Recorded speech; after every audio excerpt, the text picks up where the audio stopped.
Hello, नमस्कार दोस्तों, decode exam में आप सभी का स्वागत है। आज की क्लास में हम लोग डिस्कस करने वाले हैं मॉक टेस्ट 44, जो कि आपके यूपीपीसीएस प्रीलिम्स और आरओ एआरओ दोनों परीक्षाओं के लिए बहुत ही महत्वपूर्ण है। तो चलिए आज की क्लास को स्टार्ट करेंगे मेरे साथ ऐश्वर्या सिंह के साथ। क्लास को स्टार्ट करने से पहले मैं आपको थोड़ी सी इन्फॉर्मेशन देना चाहूँगी कुछ इंपॉर्टेंट कोर्सेज के बारे में। डिकोड एग्जाम आप लोगों के लिए यूपीपीसीएस 2024 के लिए स्पेशली एक फाउंडेशन कोर्स लेकर आया है।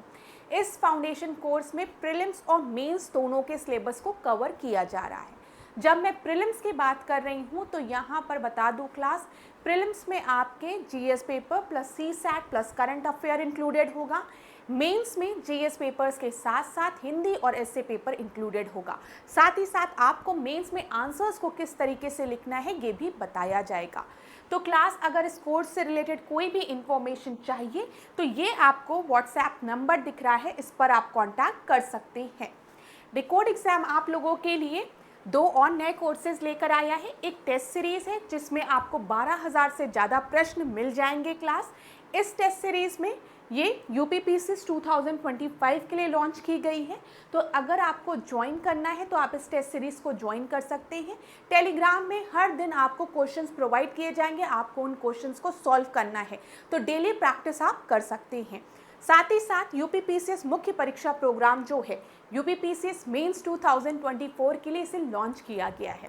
ये जो आपका पूरा प्रोग्राम है इसमें आपके मेंस के टॉपिक्स को वेरियस इंपॉर्टेंट, जो मेंस का जो सिलेबस है उसको वेरियस इंपॉर्टेंट टॉपिक्स में डिवाइड किया गया है और हर इंपॉर्टेंट टॉपिक से रिलेटेड 5 क्वेश्चंस आपको दिए जाते हैं, जिसके कि आंसर्स आप हमें लिखकर सेंड करते हैं। हमारे यहाँ के फैकल्टी उसको चेक करके आपको फीडबैक देते हैं। प्लस 5 ऐसे क्वेश्चंस होते हैं जिसके कि आंसर्स कोचिंग द्वारा आपको प्रोवाइड किए जाते हैं। तो हर टॉपिक से रिलेटेड 10 क्वेश्चंस आपके पास हो जाते हैं प्रैक्टिस के लिए। तो राइटिंग प्रैक्टिस के लिए ये बहुत ही अच्छा प्रोग्राम है। अगर आप इसको ज्वाइन करना चाहते हैं या फिर इस टेस्ट सीरीज़ को ज्वाइन करना चाहते हैं तो आप इस नंबर पर कॉन्टैक्ट कर सकते हैं। यहाँ पर आपको सारी इन्फॉर्मेशन प्रोवाइड करा दी जाएगी। चलिए अब आज की क्लास का हम अपना पहला प्रश्न देखते हैं। पहले प्रश्न को देखने के पहले एक छोटी सी बात मैं अपने स्टूडेंट से हर दिन कहती हूँ, हमेशा कहती हूँ, आज फिर कहूँगी कि क्लास अगर इस तैयारी में आप उतरे हैं तो अपने पे भरोसा रखिएगा। ठीक है, जब इस प्रिपरेशन फेज़ में आप हैं तो सबसे पहले खुद पर भरोसा रखिए, लेकिन खुद पर भरोसा रखते हुए अपनी कमियों को भी देखिए कि किस पेपर में कहाँ गलती हो रही है। अगर प्रीलिम्स नहीं निकल रहा है तो क्या कुछ कॉन्सेप्ट नहीं क्लियर है या फिर हम उस समय पेपर में इस क्वेश्चन को समझ नहीं पाए, गलती से हमने उसको गलत मार्क कर दिया। तो आप अपनी कमियों को ढूंढिए, खुद पर भरोसा रखिए, अपने आप से रोज़ कहिए कि मैं अगर प्रिपरेशन कर रहा हूँ, मैं अगर प्रिपरेशन कर रही हूँ तो मैं इस एग्ज़ाम को ज़रूर क्वालिफाई करूँगी। एक दिन मेरी ड्रीम जॉब मेरे हाथ में ज़रूर होगी। ये भरोसा आपको खुद को दिलाना पड़ेगा, किसी और के कहने पर नहीं, खुद के लिए ये भरोसा आपको दिलाना पड़ेगा क्लास। ठीक है, लेकिन साथ ही साथ आपको ये भी फाइंड आउट करना होगा कि कहाँ पर आपसे गलती हो रही है। उस गलती को फाइंड आउट करने के बाद, ढूंढने के बाद आपको उन गलतियों को सुधारना भी है। और आप जब ये सब चीज़ें डेली करेंगे ना तो मैं बता रही हूँ आप इस परीक्षा को ज़रूर क्वालिफाई कर पाएंगे। और हमेशा क्लास कोई भी पढ़ाई करने के पहले 2 मिनट आँख बंद करके ज़रूर सोचा करिए कि अगर मेरा उस सेलेक्टेड कैंडिडेट के लिस्ट में मेरा नाम जो है वो सबसे पहले लिखा हुआ है, और आप कितने खुश हैं, सोचिए आप कितने खुश हैं, उस पल को जिए। लेकिन जब आप आँख खोलिए तो अपने आप से ये भी प्रश्न किया करिए कि आपका सिलेक्शन क्यों होना चाहिए। तो आपको हमेशा मिलेगा आंसर कि क्योंकि मैंने मेहनत की है। अगर कोई कह दे कि बिना मेहनत किए ही 1 घंटे की पढ़ाई करके मैंने इस एग्ज़ाम को निकाला है तो वो झूठ बोल रहा है। हर इंसान मेहनत कर रहा है, हर बच्चा लाइब्रेरी में बैठ के दिन रात एक कर रहा है। मेहनत सब कर रहे हैं, लेकिन मेहनत का डायरेक्शन जो है वो भी सही होना चाहिए। एक पन्ने को एग्ज़ाम तक रोज़ रोज़ पढ़ने से कुछ नहीं होगा। आपको पन्ने पढ़ने पड़ेंगे, कई पन्नों को पढ़ना पड़ेगा, और आपको ये भी समझना पड़ेगा कि आप किस सब्जेक्ट में लैक कर रहे हैं, किस सब्जेक्ट के क्वेश्चंस आप नहीं लगा पा रहे हैं। ठीक है, ये सब बातों को हमेशा ध्यान में रखिए। जहाँ पर भी गलती हो रही है उसको सुधारिए और अपनी तरफ से पूरी मेहनत करिए, उस ईश्वर पर विश्वास रखिए, वो आपको सफलता ज़रूर देगा। अपने माता पिता पर विश्वास रखिए, उनका आशीर्वाद सदैव आपके साथ है और आपका खुद का विश्वास तो खुद पर होना ही चाहिए। और आपके टीचर्स भी ज़रूर चाहेंगे कि आपका सिलेक्शन हो। मैं तो चाहती हूँ मेरे कई स्टूडेंट्स का सिलेक्शन हो, कितना अच्छा लगेगा। सोचिए, आपसे मुलाकात होगी तो आप लोग एक ऑफिसर होकर मिलोगे, या फिर कहीं ऐसे सड़क पे चलते चलते कोई स्टूडेंट मिल गया, अरे मैम ऐश्वर्या मैम, कितना अच्छा लगेगा। तो मैं तो चाहती हूँ आपका सिलेक्शन हो, लेकिन मैं ये भी चाहती हूँ आपका जो पढ़ाई का डायरेक्शन हो वो भी सही हो, और इस चीज़ को आप खुद ही खुद को बताएंगे। ये चीज़ याद रखिएगा कि कहाँ कमी हो रही है, किस सब्जेक्ट में कमी हो रही है, कौन सा टॉपिक नहीं समझ में आ रहा है। मॉक टेस्ट लगाइए, नंबर ऑफ क्वेश्चन सॉल्व करिए, टाइम सेट करके क्वेश्चन सॉल्व करिए, प्रीलिम्स को निकालिए, मेंस के लिए आंसर राइटिंग प्रैक्टिस करिए, सिलेक्शन ज़रूर होगा क्लास। बस अपनी तैयारी को थोड़ा ढंग से करिए। और किसी भी टॉपिक में दिक्कत होता है तो हम लोग पूरे डिकोड एग्जाम की टीम आपके साथ है। आप हमें टॉपिक का नाम बता सकते हैं, आने वाले क्लास में हम प्रश्नों के माध्यम से उसको सॉल्व कर लेंगे। चलो, अब आज के पहला प्रश्न हम देखते हैं। पहला प्रश्न क्या है? पहले प्रश्न को देखिए, which committee recommended the inclusion of fundamental duties in Indian constitution. ठीक है, यहाँ पर ध्यान दीजिएगा, किस कमीशन ने रिकमेंड किया था कि हमारे संविधान में मौलिक कर्तव्य शामिल होने चाहिए? सरकारिया कमीशन, राज मन्नार कमीशन, स्वर्ण सिंह कमेटी ने, या फिर एम.एन. वेंकटचलैया आयोग। तो यहाँ पर ABCD में से आपका सही उत्तर क्या होगा? तो यहाँ पर ध्यान दीजिएगा कि स्वर्ण सिंह कमेटी ने रिकमेंड किया था कि हमारे संविधान में मौलिक कर्तव्य भी शामिल होने चाहिए। तो मौलिक कर्तव्य से रिलेटेड कुछ इंपॉर्टेंट टॉपिक को जल्दी से रिवाइज करते हैं।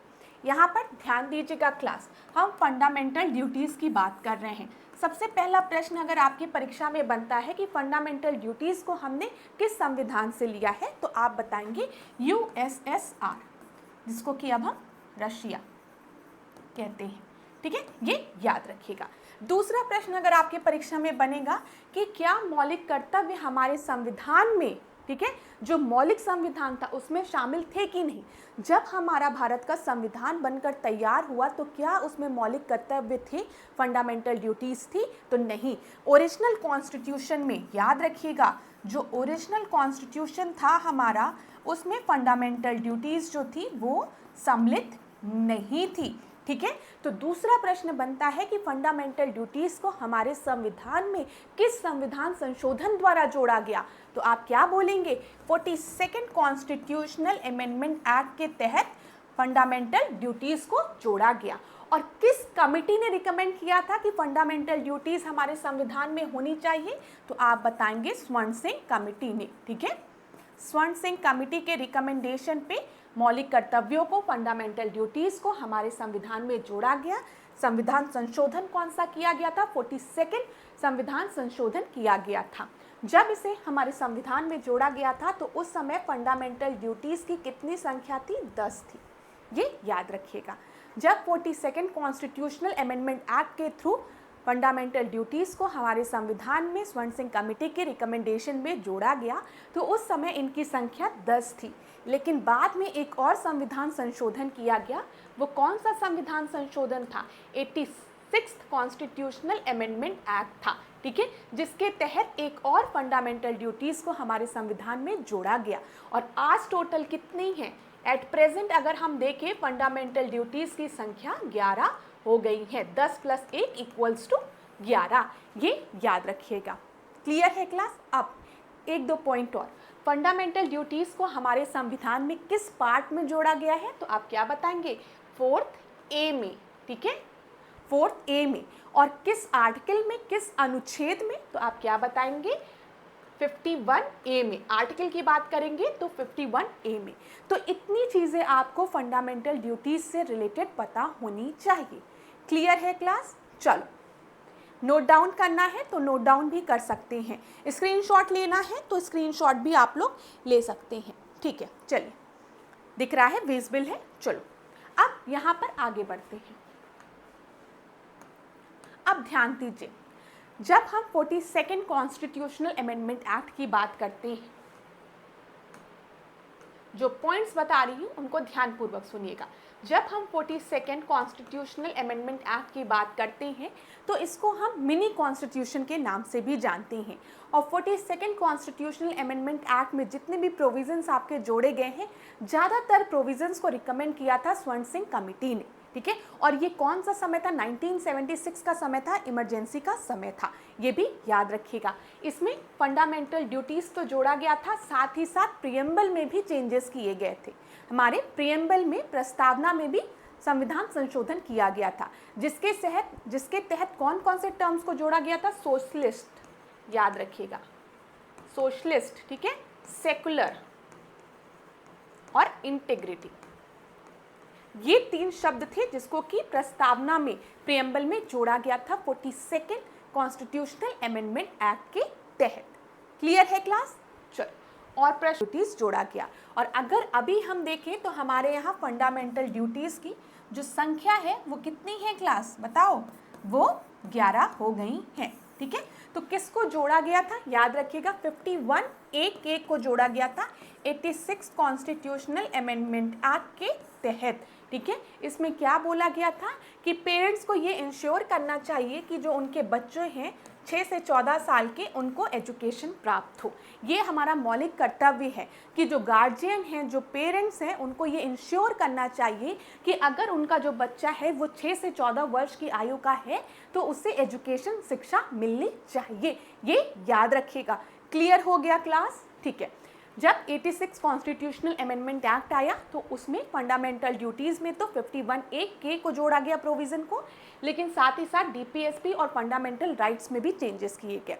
86 कॉन्स्टिट्यूशनल अमेंडमेंट एक्ट के तहत ही 21A को जोड़ा गया हमारे फंडामेंटल राइट्स में, ठीक है, मौलिक अधिकार में। उसमें क्या बोला गया? फ्री एंड कंपलसरी एजुकेशन की बात की गई कि फ्री एंड कंपलसरी एजुकेशन मिलेगी 6 से 14 साल के बच्चों को। तो अगर कोई भी बच्चा 6 से 14 साल के वर्ष का है, ठीक है, और उससे एजुकेशन नहीं मिल रही है तो वो कोर्ट में जा सकता है और कह सकता है ये तो मेरा मौलिक अधिकार है, मुझे अधिकार है कि मैं 6 से 14 वर्ष का हूँ तो मुझे फ्री एंड कंपलसरी एजुकेशन मिले। ये याद रखिएगा, 21A में बोला गया ये मौलिक अधिकार है, ठीक है। 86 कॉन्स्टिट्यूशनल अमेंडमेंट एक्ट के तहत इसे जोड़ा गया था। इसी तरीके से मौलिक कर्तव्य में क्या बोला गया? पेरेंट्स और गार्जियन हैं अगर, और उनके बच्चे जो हैं वो 6 से 14 वर्ष के हैं तो उन्हें भी ध्यान रखना चाहिए कि उनके बच्चों को एजुकेशन मिले, ठीक है। ये एक तो सिटीजन के लिए बोल दिया गया, ये सिटीजन के लिए बोल दिया गया कि भाई आपकी ये ड्यूटी है कि आप ध्यान दीजिए नागरिकों की। ये हमारा राइट हो गया, मौलिक अधिकार हो गया कि अगर इसका हनन होता है तो आप सुप्रीम कोर्ट, हाई कोर्ट जा सकते हैं। DPSP, नीति निर्देशक तत्व स्टेट्स के लिए, उसको भी 45 में बोला गया कि जो अर्ली चाइल्डहुड केयर और एजुकेशन फॉर चिल्ड्रन बिलो 6, ये याद रखिएगा। इसमें अर्ली चाइल्डहुड केयर की बात की गई और किसकी बात की गई? Education for a children below 6। तो ये याद रखिएगा, 6 से 14 की बात यहाँ की गई है, 6 से 14 की बात यहाँ की गई है, और DPSP में इसको 6 से कम आयु के बच्चों की बात यहाँ पर की गई है। इसीलिए मैंने आपको ये सारी चीज़ें बता दी, क्योंकि परीक्षा में कभी कभी प्रश्न को डिफ़िकल्ट करने के लिए बोल दिया जाता है कि ठीक है, पेरेंट्स को जो एजुकेशन है वो इंश्योर करनी है, ये हमारा फंडामेंटल ड्यूटी है, लेकिन यहाँ पर जो एज लिमिट दी गई है वो बिलो 6 है। तो स्टूडेंट कंफ्यूज हो जाते हैं कि 6 से 14 किस में बोला गया था। तो 6 से 14 की बात की गई थी किस में? मौलिक अधिकार में और मौलिक कर्तव्यों में। DPSP की बात करेंगे, राज्य के नीति निर्देशक तत्वों की, तो उस पर बिलो 6 की बात की गई है। क्लियर क्लास ना? समझ में आ रहा है जो पॉइंट बताना चाह रही हूँ? चल, कहीं पर भी डाउट होगा तो कमेंट बॉक्स में बताइएगा। एक बार स्लाइड से हट जाती हूँ, क्योंकि आप में से कई स्टूडेंट कहते हैं कि मैम आप स्लाइड के सामने खड़ी रहती हैं तो स्क्रीनशॉट नहीं ले पाते हैं। तो आप आराम से समय लीजिए और पढ़ लीजिए। एक एक पॉइंट जो क्लास में आपको बताया जा रहा है वो बहुत ही महत्वपूर्ण है परीक्षा की दृष्टि से क्लास। चल, अब आपने स्क्रीनशॉट ले लिया होगा। अगला प्रश्न देखते हैं। विच of the following was not a recommendation of स्वर्ण सिंह कमिटी? निम्न में से कौन सी स्वर्ण सिंह समिति की सिफारिश नहीं थी? क्लास एक चीज़ आप याद रखिएगा, स्वर्ण सिंह कमेटी की अगर हम बात करें तो उस समय हमारी प्राइम मिनिस्टर इंदिरा गांधी थी और ये आपका थोड़ा सा ये इमरजेंसी वाला समय चल रहा है। तो यहाँ पर इस चीज़ को ध्यान में रखते हुए अपने प्रश्न का उत्तर देने का प्रयास करिएगा। दूसरी चीज़, कमिटीज़ जो है वो आपके मेंस के लिए भी इम्पॉर्टेंट है। प्रीलिम्स के लिए तो इम्पॉर्टेंट है ही है, मेंस में भी आपके लिए बहुत इम्पॉर्टेंट है, तो ध्यान से पढ़िएगा। तो चलो स्वर्ण सिंह कमेटी के रिकमेंडेशन की बात करते हैं कि इंक्लूजन ऑफ फंडामेंटल ड्यूटीज़, अभी मैंने थोड़ी देर पहले बताया आपको, फंडामेंटल ड्यूटीज़ को इंक्लूड करने की बात की गई 4th A में, ठीक है, 551 A में, ये याद रखिएगा, ये आर्टिकल है। और जब जोड़ा गया था तो फंडामेंटल ड्यूटीज़ 10 थी, बाद में एक और जोड़ा गया, आज प्रेजेंट में 11 फंडामेंटल ड्यूटीज़ हैं। Strengthening the role of the judiciary, न्यायपालिका की भूमिका को मजबूत करना।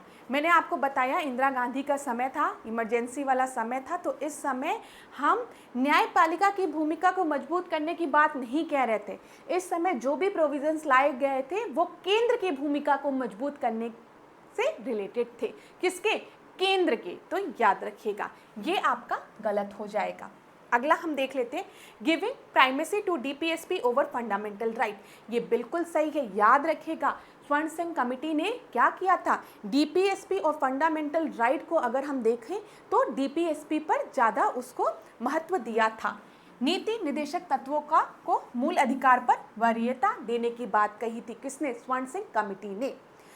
आखिरी देखिए, provision for dealing with the anti national activities, राष्ट्र विरोधी गतिविधियों से निपटने का प्रावधान था, ये भी सही है। यहाँ पर आपका गलत क्या है? बी आपका गलत है।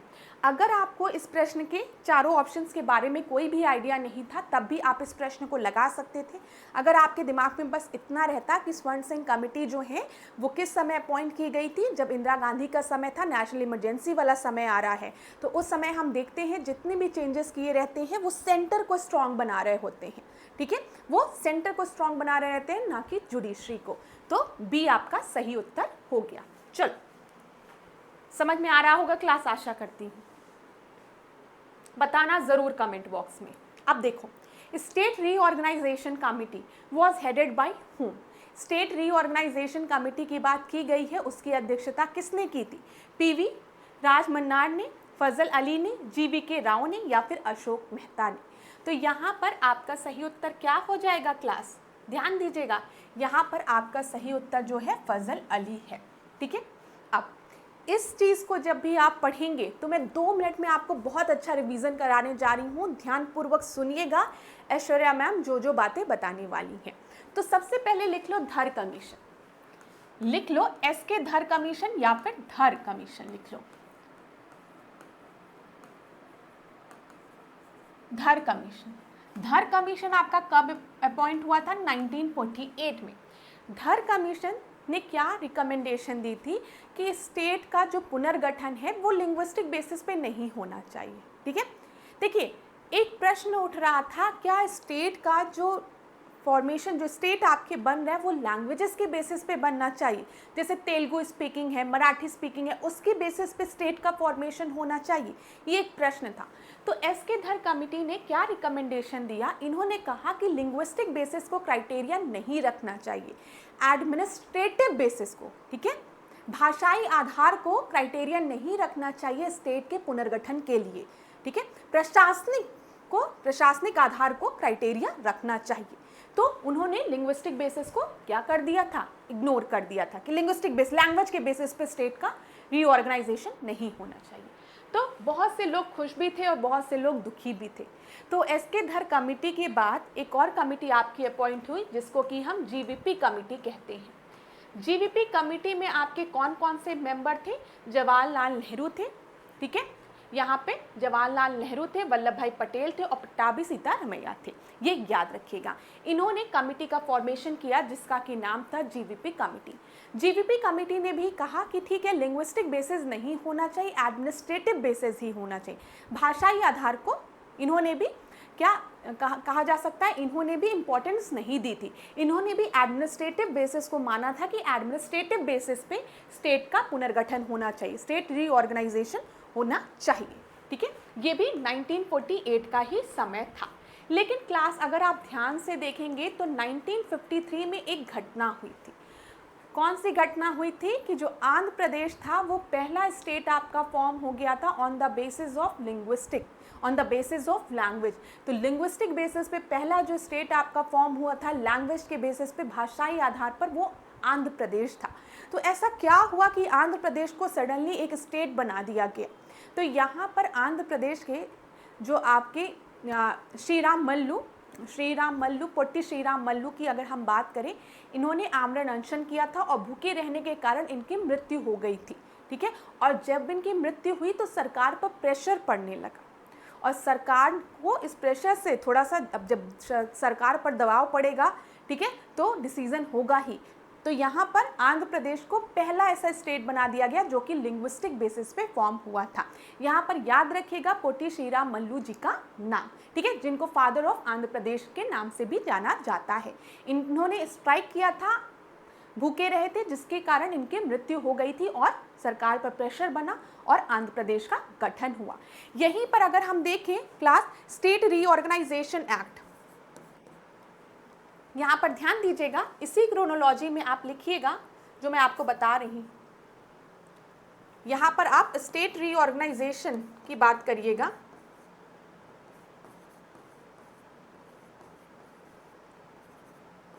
स्टेट रीऑर्गेनाइजेशन एक्ट आया था 1956 में। तो स्टेट रीऑर्गेनाइजेशन एक्ट के लिए कौन सी कमिटी बैठाई गई थी? फजल अली कमिटी। फजल अली कमेटी का नाम याद रखिएगा, जिसमें कौन कौन थे? एच.एन. कुंजरू थे, हृदय नाथ कुंजरू जी का भी नाम आपको याद रखना है और के.एम. पनिक्कर का भी नाम याद रखना है। तो फजल अली कमेटी में कौन कौन से मेंबर्स थे? एक तो फजल अली ही थे, दूसरे आप क्या याद रखेंगे? एच.एन. कुंजरू जी का नाम, हृदय नाथ कुंजरू जी का नाम और के.एम. पनिक्कर का नाम। यहाँ पर मैं लिख भी दे रही हूँ ताकि आपको डाउट ना हो। यहाँ पर ध्यान दीजिएगा क्लास, जो भी पॉइंट्स मैं आपको बता रही हूँ सारे आपकी परीक्षा की दृष्टि से बहुत इंपॉर्टेंट है।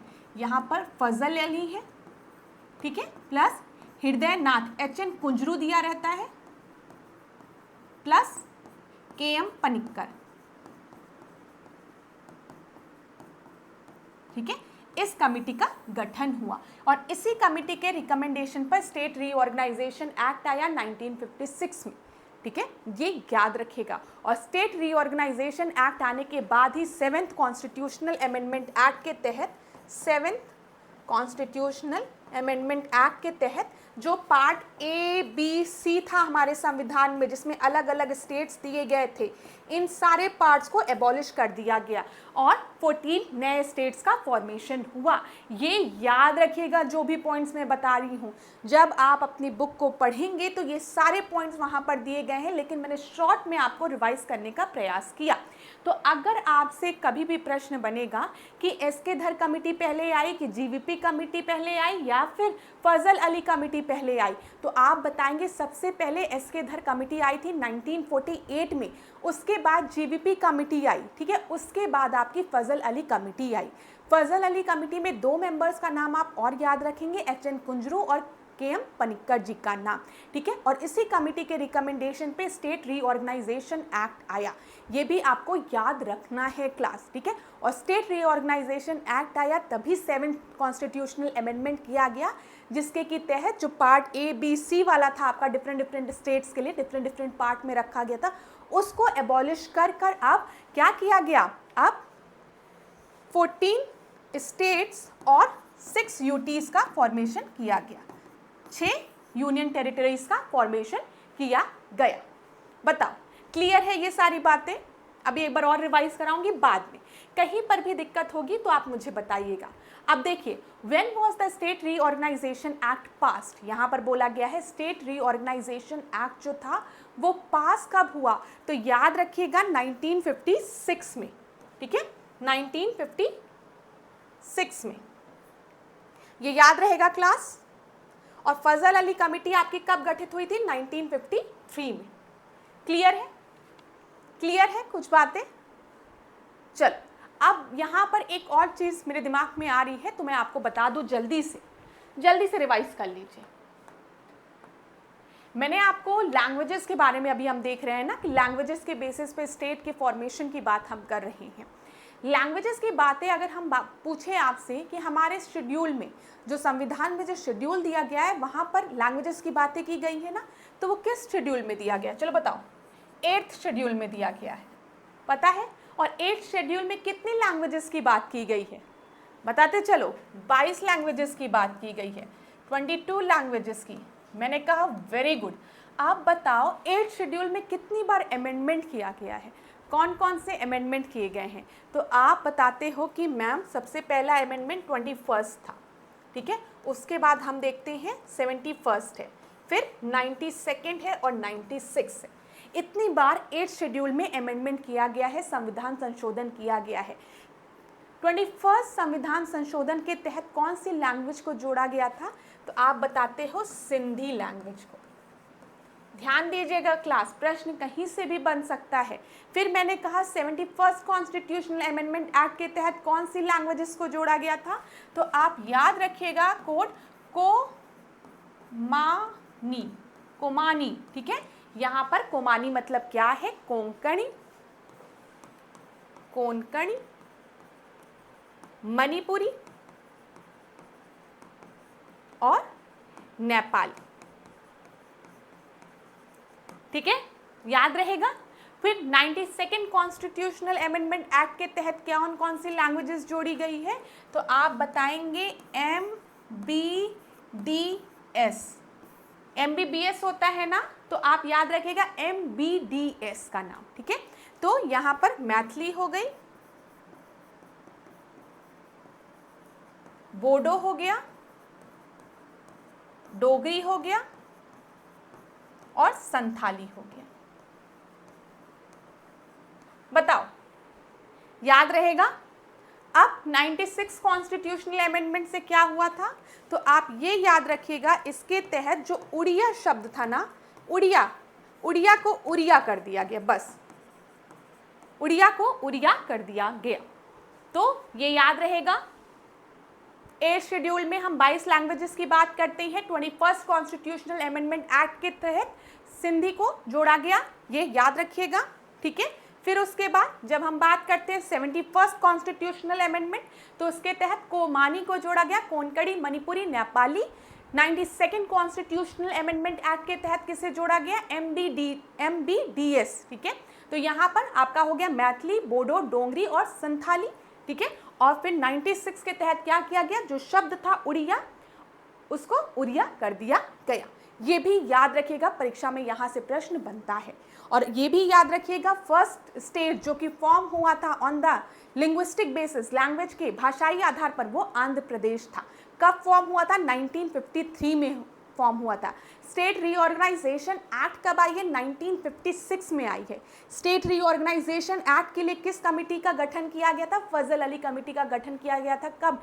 1953 में। 1955 में फजल अली कमेटी ने अपनी जो रिपोर्ट थी उसको सबमिट किया और 1956 में स्टेट रीऑर्गेनाइजेशन एक्ट आया, जिसके तहत हमारे संविधान में 7th कॉन्स्टिट्यूशनल अमेंडमेंट किया गया और जो स्टेट के नाम दिए गए थे पार्ट A, B, C में, उसको एबॉलिश करके 14 स्टेट और 6 यूनियन टेरिटरीज का फॉर्मेशन किया गया। क्लियर? चलो, आशा करती हूं रिवीजन हो रहा होगा क्लास। अब यहां पर इस प्रश्न को देखो, which committee recommended the 3 tyre Panchayati Raj system? अब तो मेरे सारे स्टूडेंट्स को पता होगा, क्योंकि अभी इसके पहले वाले टेस्ट में हमने यही डिस्कस किया है। 3 टायर पंचायती राज इंस्टीट्यूशन की बात, 3 स्तरीय पंचायती राज प्रणाली की सिफारिश किसने की थी? बलवंत राय मेहता कमेटी ने की थी। ये याद रखिएगा क्लास, याद रहेगा? बताओ। और अगर आपसे पूछा जाए 2 टायर सिस्टम की बात किसने की थी? तो अशोक मेहता कमेटी ने 2 स्तरीय की बात की थी। अब देखो, सबसे पहले आपको पता है ग्राम सभा और ग्राम पंचायत होगी, जो कि सबसे बॉटम में होगी, विलेज लेवल पर, ठीक है। उसके ऊपर हम देखेंगे पंचायत समिति होगी। पंचायत समिति ब्लॉक लेवल पर होती है, ब्लॉक, ठीक है। और फिर उसके बाद जिला परिषद, जिला परिषद डिस्ट्रिक्ट लेवल पर होता है, ठीक है। ये याद रखिएगा। क्लियर है? इसकी रिकमेंडेशन बलवंत राय मेहता कमेटी ने दी थी। अब आगे देखते हैं और प्रश्नों को। यहां ध्यान दो, which committee was set up to review the centre state relationship in 1983, ठीक है। यहाँ पर केंद्र राज्य संबंधों की समीक्षा की बात की गई है। तो किस कमेटी का गठन 1983 में किया गया था केंद्र राज्य संबंधों के लिए? अभी यहाँ पर 1983 का नाम नहीं दिया रहता, मतलब 1983 ईयर नहीं दिया रहता, और आपसे पूछता कि केंद्र राज्य संबंधों की समीक्षा के लिए कौन सी समिति का गठन किया गया था, तो यहाँ पर पंची कमेटी भी हो सकती थी, सरकारिया कमीशन भी हो सकता था, राजमन्नार कमीशन भी हो सकता था, लेकिन ईयर को मेंशन कर दिया गया है 1983। इस वजह से आपका सही उत्तर क्या हो जाएगा कि 1983 में सरकारिया कमीशन को गठित किया गया था सेंटर स्टेट रिलेशनशिप के लिए। तो बी आपका सही उत्तर है। बताओ क्लास, मजा आ रहा है? रिवीजन हो रहा है कि नहीं? अच्छा, रिवीजन हो रहा है ना? ठीक है, इंपॉर्टेंट टॉपिक्स हैं ये सब। आगे बढ़ते हैं। अब सरकारिया कमीशन के कुछ रिकमेंडेशन देख लेते हैं जो कि आपके परीक्षा के लिए इंपॉर्टेंट है, प्रीलिम्स और मेंस दोनों के लिए। मैं फिर कहूंगी, देखो यहाँ पर हम सबसे पहले सेंटर स्टेट रिलेशनशिप की बात कर रहे हैं। सरकारिया कमीशन की जब बात करें, 1983 में इसका गठन हुआ था, आपको पता है। पहला रिकमेंडेशन था कि जो यूनियन है उसको इंटरफेयर नहीं करना चाहिए स्टेट मैटर में अननेसेसरी। अब ऐसा ना हो कि बेचारा स्टेट का मैटर है। आपको पता है कि जब हम 7th शेड्यूल की बात करते हैं, हम 7th शेड्यूल की जब बात करते हैं तो हमारे संविधान में अच्छे से स्टेट लिस्ट बना दी गई है, राज्य सूची, और फिर आपको पता है यूनियन लिस्ट, केंद्र सूची और कॉन्करेंट लिस्ट, समवर्ती सूची की बात की गई है। राज्य सूची में किसका अधिकार है? इन जो राज्य सूची में जो सब्जेक्ट्स दिए गए हैं उसमें किसका अधिकार है लॉ को बनाने का? राज्य के पास है। ठीक है, तो यही बोला गया है कि अननेसेसरी अगर हम कहें तो केंद्र को राज्य के मामलों में अनावश्यक हस्तक्षेप नहीं करना चाहिए। प्रॉपर सबकी लिस्ट है, सब लोग अपने अपने लिस्ट पे काम करिए। फालतू में बिना किसी बात के केंद्र बार बार राज्य सूची में जाए और राज्य में इंटरफेयर करे, वो गलत होगा। दूसरी चीज देखिए, आर्टिकल 356, इन्होंने कहा जो प्रेसिडेंट रूल है, जो राष्ट्रपति शासन है, उसको बहुत ही एक्सट्रीम कंडीशन में लगाना चाहिए। ऐसा ना हो कि केंद्र जब चाहे कहे कि स्टेट के साथ हमारा नहीं पट रहा है, जब प्रेसिडेंट रूल लगा दो। समझ में आ रहा है? अब सेंटर कुछ और चाह रहा है, स्टेट पार्टी से सेंटर खुश नहीं है, तो सेंटर 356 का यूज करके राष्ट्रपति शासन लगाकर वहां की जो स्टेट गवर्नमेंट है, जो स्टेट में जो सरकार है, उसको हटा दे। ऐसा नहीं होना चाहिए। ठीक है, ये एक्सट्रीम केसेस में इसका यूज होना चाहिए। Centre should consult state before making the law on the concurrent list. अब आपको पता है जब हम 7th शेड्यूल की बात करते हैं तो यहाँ पर समवर्ती सूची है, कॉन्करेंट लिस्ट है। कॉन्करेंट लिस्ट में स्टेट भी लॉ बना सकता है, सेंटर भी लॉ बना सकता है, लेकिन अगर सेंटर ने किसी सब्जेक्ट पे लॉ बनाया है तो उसे हम ज़्यादा प्रिविलेंट समझेंगे, उसके लॉ को ज़्यादा मानेंगे। तो क्या बोला सरकारिया कमीशन ने कि कभी भी अगर सेंटर किसी कॉन्करेंट लिस्ट के सब्जेक्ट पे लॉ बना रहा है तो एक बार उन्हें स्टेट से भी कंसल्ट कर लेना चाहिए। ठीक है, कंसल्ट कर लेना चाहिए। तो ये याद रखिएगा, ये सरकारिया कमीशन के रिकमेंडेशन थे, आपके मेंस के लिए भी इंपॉर्टेंट है। सबसे पहले जो यूनियन है, जो स्टेट है, वो मतलब किन्हीं भी काम, तो ऐसा नहीं है फालतू में स्टेट के मैटर्स में इंटरफेयर नहीं करेगा। 356 का मिनिमम यूज होगा, एक्सट्रीम कंडीशन में यूज होगा, जब कोई उपाय नहीं बचेगा तब 356 का यूज होगा। ठीक है, और कॉन्करेंट लिस्ट में कोई भी लॉ बनाने के पहले सेंटर को स्टेट से एक बार कंसल्ट करना चाहिए। साथ ही साथ गवर्नर से रिलेटेड कुछ इंपॉर्टेंट चीज़ें देख लीजिए जो सरकारिया कमीशन ने रिकमेंड किया था। इन्होंने बोला कि जो भी गवर्नर है वो एक एमिनेंट पर्सन होना चाहिए। ठीक है, और वो पॉलिटिकली एक्टिव नहीं होना चाहिए। ये याद रखिएगा, राज्यपाल को किसी भी राजनीतिक दल से नहीं जुड़ा होना चाहिए। ये बात सरकारिया कमीशन ने बोली थी जब उन्होंने सजेशन दिया था गवर्नर से रिलेटेड। ठीक है, और state chief minister should be consulted before appointing the governor. जब सेंटर गवर्नर की बात कर रहा है, जब गवर्नर की बात हो रही है, प्रेसिडेंट गवर्नर को अपॉइंट कर रहा है, तो प्रेसिडेंट को चीफ मिनिस्टर से एक बार कंसल्ट कर लेना चाहिए। ठीक है, और governor should act impartially, not as a centre agent. जो गवर्नर भी है सबसे पहले वो पॉलिटिकली एक्टिव नहीं होना चाहिए। ठीक है, गवर्नर को अपॉइंट करने के पहले एक बार सीएम से पूछ लेना चाहिए, मतलब कंसल्ट कर लेना चाहिए, ये बोला गया। और गवर्नर को भी सेंटर के एजेंट की तरह नहीं काम करना चाहिए कि मैं सेंटर का एजेंट हूँ, नहीं, ऐसे गवर्नर को नहीं बिहेव करना चाहिए। गवर्नर को इम्पार्शियली होकर बिहेव करना चाहिए। ठीक है, ये सब सरकारिया कमीशन की रिकमेंडेशन है जहां से आपके परीक्षा में प्रश्न बन सकता है। और याद रखिएगा, मेंस के लिए भी बहुत इंपॉर्टेंट पॉइंट्स हैं, तो ध्यान से पढ़िएगा। अब कुछ और चीज़ें राष्ट्रपति शासन को लेकर मैंने आपको बताया कि राष्ट्रपति शासन जो है वो एकदम लास्ट रिजॉर्ट होना चाहिए, मतलब ये अंतिम विकल्प होना चाहिए। अब ऐसा ना हो कि सेंटर को जब मन करे भाई स्टेट बदमाशी कर रहा है तो चलो राष्ट्रपति शासन लगा दो, प्रेसिडेंट रूल लगा दो, नहीं, ऐसा नहीं होना चाहिए, ध्यान दीजिएगा। सुप्रीम कोर्ट रिव्यू कर सकता है मिसयूज ऑफ 356, ये भी रिकमेंडेशन दी थी। And centre must give the state a chance to explain before imposing the president rule. Centre को भी स्टेट को चांस देना चाहिए कि वो एक्सप्लेन करे कि अगर कहीं से कमी रह गई है तो क्यों रह गई है प्रेसिडेंट रूल लगाने के पहले, ठीक है, ये याद रखिएगा। ये सारे रिकमेंडेशन सरकारिया कमीशन से थे और सरकारिया कमीशन आपके प्रीलिम्स और मेंस दोनों के लिए बहुत महत्वपूर्ण है, तो नोट डाउन करते हुए चलिएगा, एक एक पॉइंट हो। अगला प्रश्न देखिए, सरकारिया आयोग के अनुसार अनुच्छेद 356 राष्ट्रपति शासन का उपयोग कैसे किया जाना चाहिए? बेहतर शासन के लिए बार बार राष्ट्रपति शासन को लगाना चाहिए। सरकारिया कमीशन ने क्या ये बात कही थी? बिल्कुल नहीं कही थी। इसको कैंसिल करो, इसको कैंसिल करो, ठीक है। केवल वित्तीय संकट के दौरान, खाली फाइनेंशियल क्राइसिस में सरकारिया कमीशन ने कहा था राष्ट्रपति शासन को लगाने के लिए, नहीं, बिल्कुल गलत, ठीक है। केवल अत्यधिक परिस्थितियों में अंतिम उपाय के रूप में, हाँ, ये कहा था कि लास्ट रिजॉर्ट होना चाहिए, अंतिम विकल्प होना चाहिए राष्ट्रपति शासन लगाना स्टेट में, ठीक है, ये बिल्कुल सही है, सरकारिया कमीशन ने कहा था। राष्ट्रपति के विवेकाधिकार पर यह भी नहीं कहा था, ये डिस्क्रिशनरी ऑफ प्रेसिडेंट, ऐसी बात नहीं कही थी। तो सरकारिया आयोग के अनुसार अनुच्छेद 356 का उपयोग कैसे किया जाना चाहिए? केवल अत्यधिक परिस्थितियों में अंतिम उपाय के रूप में। तो यहाँ पर सी आपका जो है वो सही उत्तर है। अगला हम देखें, what did the Sarkaria commission recommended regarding the governors appointment, ठीक है, गवर्नर के, राज्यपाल के नियुक्ति के बारे में क्या क्या सिफारिश होनी चाहिए, ये पूछा गया है। तो यहाँ पर ध्यान दीजिएगा, राज्यपाल को केंद्र में सत्तारूढ़ पार्टी से नियुक्त किए जाना चाहिए। राज्यपाल एक प्रतिष्ठित व्यक्ति होना चाहिए और सक्रिय राजनीति में शामिल नहीं होना चाहिए। राज्यपाल को सीधे जनता द्वारा चुना जाना चाहिए। राज्यपाल को पूर्व मुख्यमंत्री होना चाहिए। तो सरकारिया कमीशन ने राज्यपाल से रिलेटेड, गवर्नर से रिलेटेड क्या रिकमेंडेशन दिए थे? तो याद रखिएगा, सरकारिया कमीशन ने कहा था जो भी गवर्नर हो वो एक एमिनेंट पर्सन हो, एक प्रतिष्ठित व्यक्ति हो और वो पॉलिटिकली एक्टिव ना हो, ये याद रखिएगा। बी सही है, राज्यपाल एक प्रतिष्ठित व्यक्ति होना चाहिए और सक्रिय राजनीति में शामिल नहीं होना चाहिए। बी आपका सही उत्तर है।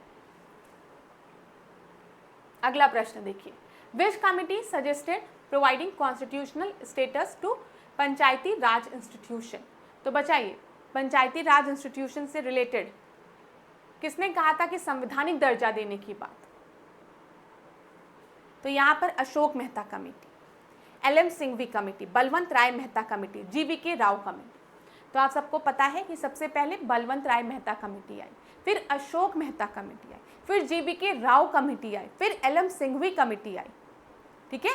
तो एल.एम. सिंघवी कमेटी एक कमेटी थी जिसने कि क्या बोला था कि पंचायती राज इंस्टीट्यूशन को संवैधानिक दर्जा देने की बात कही थी। तो यहाँ पर बी आपका सही उत्तर है। क्लियर है क्लास? प्रश्न बन सकते हैं ऐसे। अगला देखो, which committee was formed in 2000 to review the working of Indian constitution? 2000 में किस कमेटी का गठन किया गया था कि वो भारतीय संविधान के कार्यान्वयन की समीक्षा करे? तो यहाँ पर एम.एन. वेंकटचलैया आयोग, सरकारिया कमीशन, हुची आयोग या फिर ठंगन समिति? तो यहाँ पर ध्यान दीजिएगा, 2000 में किस कमेटी का गठन किया गया था? तो वो थे एम.एन. वेंकटचलैया कमीशन का गठन किया गया था। तो यहाँ पर आपका सही उत्तर ए है, ठीक है, ध्यान रखिएगा। अब यहाँ पर आप लोग देख लीजिए कुछ important point. M N. Venkatachaliah committee की जब हम बात करते हैं तो the national commission to review the working of the constitution, NCRWC का गठन किया गया था। कब गठन किया गया था? 2000 में गठन किया गया था, ठीक है। कब स्टैब्लिश हुआ था? 2000 में। उस समय किसकी गवर्नमेंट थी? ये भी परीक्षा में प्रश्न बन सकता है। तो आप याद रखिएगा, उस समय हमारे जो पीएम थे वो अटल बिहारी वाजपेयी जी थे, ठीक है। और उस समय चेयरमैन कौन थे? तो जस्टिस एम.एन. वेंकटचलैया थे, ठीक है, ये भी याद रखिएगा। इनका मेन पर्पस क्या था इस कमेटी का, जो कॉन्स्टिट्यूशन है उसकी वर्किंग को रिव्यू करना, टू एग्जामिन करना, ये याद रखिएगा। ठीक है, और सजेशन देना, ऐसे सजेशन देना जिससे कि हमारी जो मौलिक संविधान का जो बेसिक फीचर है उसके साथ किसी भी तरीके का टैम्पर ना हो। ठीक है, उसमें किसी भी तरीके का संशोधन ना हो। To examine the working of the constitution after 50 years of its implementation and suggest possible amendment to improve its functioning without tampering with its basic structure. तो ये याद रखिएगा। चलिए अगला प्रश्न देखें। Which committee recommended linguistic reorganization of state in India? Linguistic reorganisation की बात की गई है। Rajamannar committee, Fazal Ali committee, Sarkaria commission या फिर जीवीके राव कमेटी। और अभी मैंने आपको बताया है, सबसे पहले हमने धर कमेटी की बात की थी। मैंने कहा था कि धर कमेटी ने लिंग्विस्टिक बेसिस को रिजेक्ट किया था। ठीक है, और उन्होंने एडमिनिस्ट्रेटिव बेसिस की बात की थी, प्रशासनिक उसकी। तो 1948 में ही जीबीपी कमेटी आई, इन्होंने भी एडमिनिस्ट्रेटिव बेसिस को, प्रशासनिक आधार को ज़्यादा इम्पॉर्टेंस थी लिंग्विस्टिक बेसिस पर। लेकिन 1953 में फजल अली कमेटी आई, जिन्होंने अपनी रिपोर्ट 1955 में पेश की, और 1956 में स्टेट रीऑर्गेनाइजेशन एक्ट आया। इन्होंने जो रीऑर्गेनाइजेशन की बात की थी वो लिंग्विस्टिक बेसिस पे की थी। और फजल अली कमीशन में आपको याद रखना है हृदय नाथ कुंजरू का नाम, ठीक है, कुंजरू का नाम, और केएम पनिक्कर का नाम। इन दोनों लोगों का नाम याद रखिएगा, क्लास परीक्षा में प्रश्न बन सकता है। चलो आगे देखें। Which committee was form to examine the financial relationship between the centre and the state? केंद्र और राज्यों के बीच वित्तीय संबंधों की जांच के लिए कौन सी समिति गठित की गई थी? तो यहाँ पर याद रखिएगा, जो सरकारिया कमीशन थी ना, उन्होंने फाइनेंशियल बेसिस पे भी सेंटर और स्टेट के रिलेशनशिप को एग्जामिन किया था, जिसका कि गठन कब हुआ था? 1983 में हुआ था। तो यहाँ पर आपका सही उत्तर जो है वो है डी। ठीक है क्लास, आगे देखते हैं। 73rd constitutional amendment act was based on the recommendation of which committee? तो यहाँ पर बताइए, इसका तो उत्तर आप सभी को पता है। जब 73rd कॉन्स्टिट्यूशनल अमेंडमेंट एक्ट 1992 की हम बात करते हैं, तो इसके तहत हमारे संविधान में पंचायती राज इंस्टीट्यूशन को शामिल किया गया था। ठीक है, पंचायती राज इंस्टीट्यूशन को शामिल किया गया था, पंचायती राज को एक संवैधानिक दर्जा दिया गया था। और पंचायती राज इंस्टीट्यूशन की बात किसने की है सबसे पहले? तो यहाँ पर क्या बोला गया है? बेस्ड ऑन द रिकमेंडेशन बोला गया। किसके रिकमेंडेशन पे? संवैधानिक दर्जा देने की बात किसने की थी? तो मैंने आपको बताया है ना अभी थोड़ी देर पहले, LM सिंघवी ने। ये याद रखिएगा। ठीक है, यहाँ पर आपका सही उत्तर क्या हो जाएगा? यहाँ पर आपका सही उत्तर LM सिंघवी हो जाएगा। क्लियर है क्लास? बताओ, क्लियर है?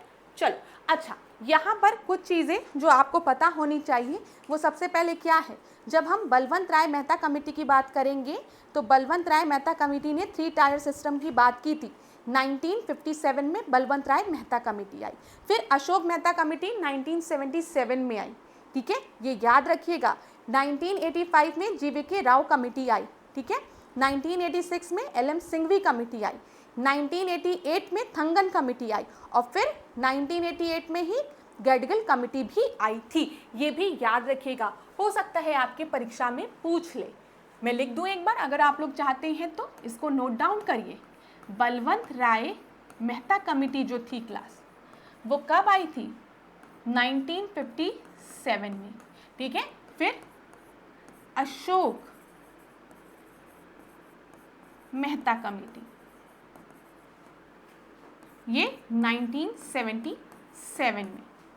फिर GVK राव कमेटी, ये 1985 में। फिर LM सिंघवी कमेटी, जिसके तहत हमारे संविधान में पंचायती राज इंस्टीट्यूशन को 73rd कॉन्स्टिट्यूशनल अमेंडमेंट एक्ट के तहत जोड़ा गया। इन्होंने सबसे पहले रिकमेंड किया था, ये आई थी 1986 में। 1986 में। ठीक है, याद रखिएगा। फिर हम बात करते हैं किसकी? थंगन कमेटी की। ये आई है 1988 में। और इसके बाद गाडगिल कमेटी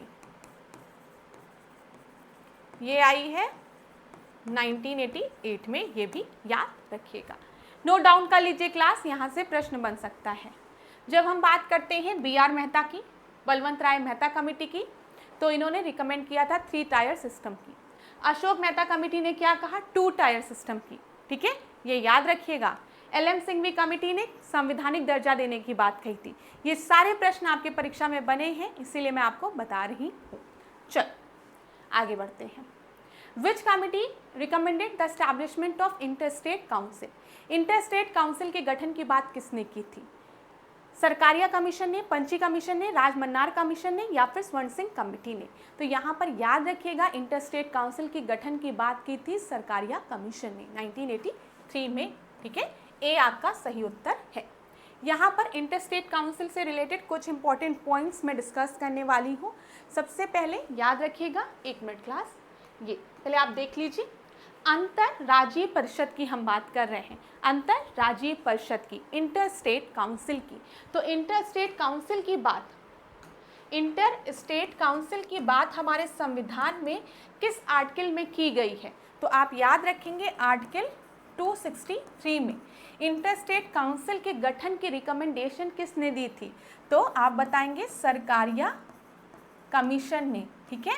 जो पॉइंट बता रही हूँ सब नोट करते चलिएगा। इंटरस्टेट काउंसिल का गठन कौन करता है? इसका गठन कौन करता है? तो आप क्या बताएंगे, प्रेसिडेंट करता है, ठीक है। और इंटरस्टेट काउंसिल की अध्यक्षता कौन करता है, प्रिसाइड कौन करता है? तो आप बताएंगे प्राइम मिनिस्टर, ठीक है, प्राइम मिनिस्टर। इंटरस्टेट काउंसिल का गठन किस वर्ष में हुआ था? 1990 में। सारे इंपॉर्टेंट पॉइंट्स मैंने आपको बता दिए यहाँ पर, अगर आपको देखना है तो एक बार आप देख लीजिए। यहाँ पर मैं रिवाइज भी करा देती हूँ आपको। देखिए, इंटरस्टेट काउंसिल की बात करें तो आर्टिकल 263 में इंटरस्टेट काउंसिल की बात की गई है, मैंने आपको बता दिया है, ठीक है। इसका गठन कौन करता है? प्रेसिडेंट करता है। लेकिन इसकी अध्यक्षता कौन करेगा, चेयरमैन कौन होगा? तो आप बताएंगे प्राइम मिनिस्टर, ठीक है। इसके मेंबर्स कौन कौन होंगे? तो चीफ मिनिस्टर्स होंगे सारे स्टेट और यूटीज के, ये याद रखिएगा। एडमिनिस्ट्रेटर होंगे यूटीज के, ठीक है। 6 यूनियन कैबिनेट होंगे और अदर मिनिस्टर और पर्सन होंगे जितने की नीडेड होंगे, ये याद रखिएगा। ये मेंबर्स हो गए इंटरस्टेट काउंसिल के। अगला प्रश्न, 42nd constitutional amendment which made significant changes to the constitution was influenced by which committee? अभी थोड़ी देर पहले मैंने आपको बताया है कि जब हम 42nd कॉन्स्टिट्यूशनल अमेंडमेंट एक्ट की बात करते हैं, जिसको कि हम मिनी कॉन्स्टिट्यूशन के नाम से भी जानते हैं, तो कहीं ना कहीं इस संविधान संशोधन के द्वारा सेंटर को स्ट्रॉन्ग बनाया जा रहा था, ठीक है। और उस समय आपकी इमरजेंसी रहेगी और कौन सी कमिटी है? स्वर्ण सिंह कमिटी है, ये याद रखिएगा। तो यहाँ पर आपका सही उत्तर क्या हो जाएगा? स्वर्ण सिंह कमेटी के रिकमेंडेशन पे। क्लास जो पॉइंट मैं आपको बता रही हूँ उन सारे पॉइंट्स को आप लोग ध्यानपूर्वक सुनते रहिए, क्योंकि यहाँ से आपके परीक्षा में प्रश्न बन सकते हैं, ठीक है। और जब भी 42nd कॉन्स्टिट्यूशनल अमेंडमेंट एक्ट की बात आएगी तो आपको सबसे पहले तो ये याद ही रखना है कि फंडामेंटल ड्यूटीज़ को हमारे पार्ट 4A में जोड़ा गया, ठीक है। फिर हमने सोशलिस्ट, सेकुलर और इंटीग्रिटी को प्रियम्बल में जोड़ा, ये याद रखिएगा, ठीक है। और बोला गया जो प्रेसिडेंट है उसको बॉन्ड किया गया कि प्रेसिडेंट जो एडवाइस कैबिनेट देगा, प्रेसिडेंट उस एडवाइस से बॉन्डेड है, मतलब प्रेसिडेंट को उन एडवाइजेस को मानना ही पड़ेगा। ये भी याद रखिएगा आप लोग क्लास, क्योंकि ये सारे इंपॉर्टेंट पॉइंट्स जो मैं आपको बता रही हूँ ये आपकी परीक्षा में पूछे जा सकते हैं, ठीक है। चलो, इतनी चीज़ें क्लियर है। आप में से कई स्टूडेंट कह भी रहे थे कि मैम अमेंडमेंट से रिलेटेड, संविधान संशोधन से रिलेटेड कुछ क्लासेस को ले आइए, तो उसको भी हम लोग इंक्लूड कर लेंगे आने वाले सेशन में। और कहीं पे भी प्रॉब्लम हो रही हो तो वो भी बताइएगा, और आज की क्लास कैसी लग रही हो वो भी बताइएगा। अब 1-2 दिन आपकी क्लास नहीं हुई थी तो मुझे पता है आप में से कुछ स्टूडेंट्स को लग रहा होगा कि मैम फिर क्लास नहीं ले रही हैं। सॉरी क्लास, उसके लिए आपसे क्षमा चाहूँगी। कुछ निजी कारण होते हैं जिसके वजह से हम लोग भी कभी कभी क्लास मिस हो जाती है। फेस्टिवल होता है, फैमिली के पास चले जाते हैं, तो इसी वजह से क्लास नहीं हो पाई। लेकिन अब पूरा प्रयास किया जाएगा कि फिर ये क्लास रेगुलर ही हो। बीच में 1-2 दिन की जो छुट्टी होती है वही आपका स्किप हो जाता है। अच्छा, आज का सेशन बहुत इंपॉर्टेंट है, मैं फिर कहूँगी प्रीलिम्स के लिए और मेंस के लिए, दोनों के लिए। और आपको अगर कोई चीज़ सजेस्ट करनी है तो आप मुझे कमेंट बॉक्स में सजेस्ट कर सकते हैं। चल, अब यहाँ पर ध्यान दो, पंचिंग कमीशन की बात की गई है 2007 में। ये याद रखिएगा क्लास, जो पंची कमीशन थी वो भी सेंटर स्टेट रिलेशनशिप से ही रिलेटेड थी। 2007 में इसका गठन किया गया था, 1983 में सरकारिया कमीशन का गठन किया गया था, ठीक है। और राजमन्नार कमीशन की बात करेंगे तो वो और पहले भी, अभी सब डिस्कस करते हैं। तो देखिए, Punchhi commission was set up to review which aspect of Indian constitution. तो यहाँ पर बताइए, सेंटर स्टेट रिलेशनशिप की बात की गई, फंडामेंटल राइट की बात की गई, पंचायती राज सिस्टम की बात की गई, या फिर जुडिशरी रिफॉर्म की बात की गई। तो यहाँ पर आपका सही उत्तर क्या होगा? यहाँ पर हमने सेंटर स्टेट रिलेशनशिप की बात की थी। 2007 ईयर याद रखिएगा। चलो आगे देखते हैं। सेकेंड ARC रिपोर्ट की बात की गई है, second administrative reform commission. It was establish in which year? बताइए, सेकेंड ARC रिपोर्ट कमीशन जो था उन्होंने वो किस ईयर में स्टैब्लिश हुआ था? ARC कमीशन की बात की गई है 2005, 2000, 1996 या फिर 2010। तो यहाँ पर आपका सही उत्तर है, जो सेकेंड ARC था वो आपका कॉन्स्टिट्यूट हुआ था 2005 में। अब इस प्रश्न को देखिए, थोड़ा बड़ा है तो मैं साइड में हट जाती हूँ। ये सरकारिया कमीशन से ही रिलेटेड है, ध्यान दीजिएगा क्लास, सरकारिया कमीशन से रिलेटेड है। और बोला गया है कौन सा सरकारिया कमीशन का रिकमेंडेशन नहीं था। आप लोग इस प्रश्न को आराम से करिए, तब तक मैं थोड़ा साइड में होती हूँ। प्रश्न को पढ़िए और उत्तर दीजिए आराम से।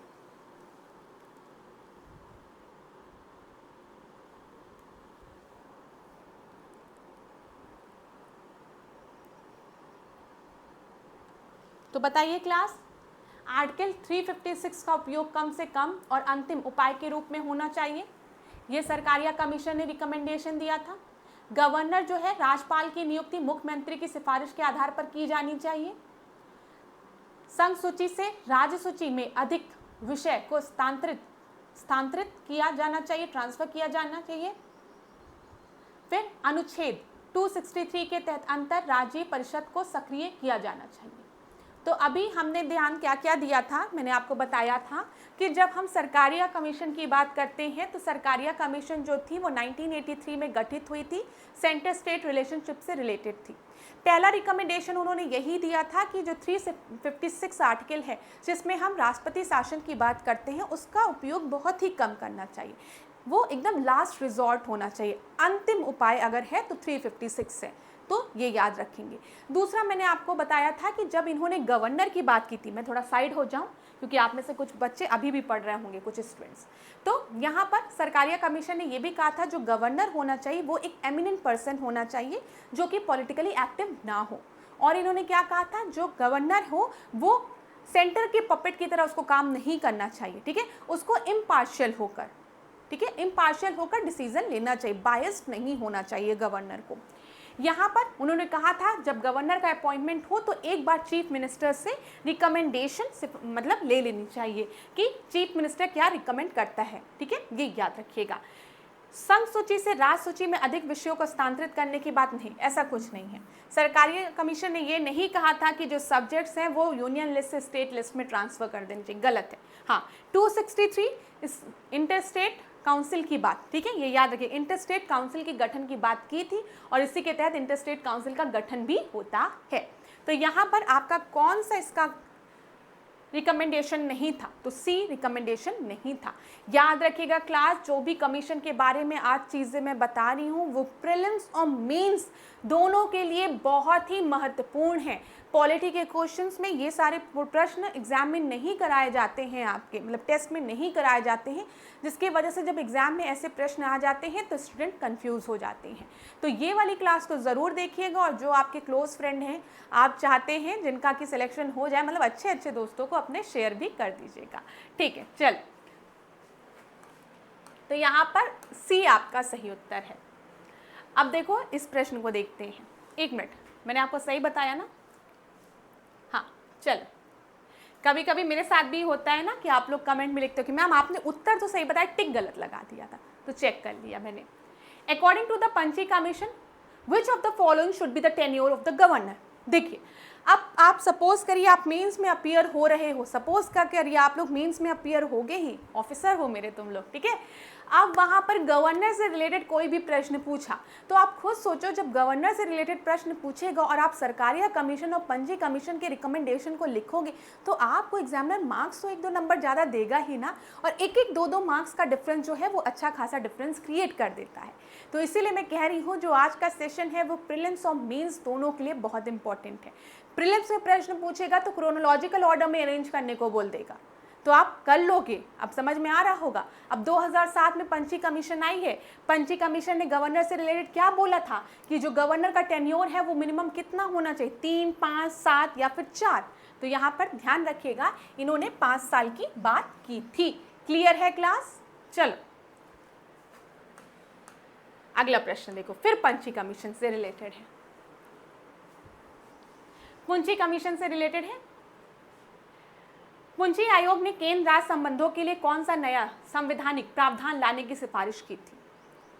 तो बताइए, इन्होंने किसकी बात की थी? राज्यपालों के लिए निश्चित कार्यकाल की बात की थी, केंद्र राज्य विवादों के लिए राष्ट्रीय सुरक्षा परिषद की बात की थी, अंतर्राज्यीय विवादों के लिए विशेष न्यायाधिकरण की बात की थी, या फिर केंद्र में गठबंधन सरकारों के लिए दिशा निर्देशन की बात की थी? तो अभी थोड़ी देर पहले मैंने बताया कि पुंची कमीशन ने रिकमेंडेशन दी थी कि जो गवर्नर है उनके टेन्योर को फिक्स कर दिया जाए 5 साल। तो आपका सही उत्तर क्या हो जाएगा? इनकी रिकमेंडेशन क्या थी? ए जो थी इनकी रिकमेंडेशन थी, fix tenure for the governor. Clear है क्लास? बताओ, क्लियर है? पुंची कमीशन 2007 में गठित हुई है। क्या बोलेंगे इसको, सेंटर स्टेट रिलेशनशिप के से रिलेटेड थी ये। चलो केंद्र राज्य संबंधों से अगला प्रश्न देखो।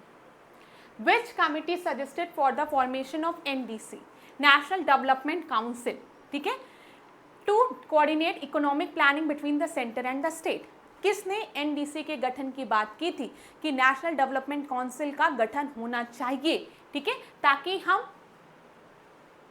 आर्थिक योजना के समन्वय की बात कर सके केंद्र और राज्यों के मध्य?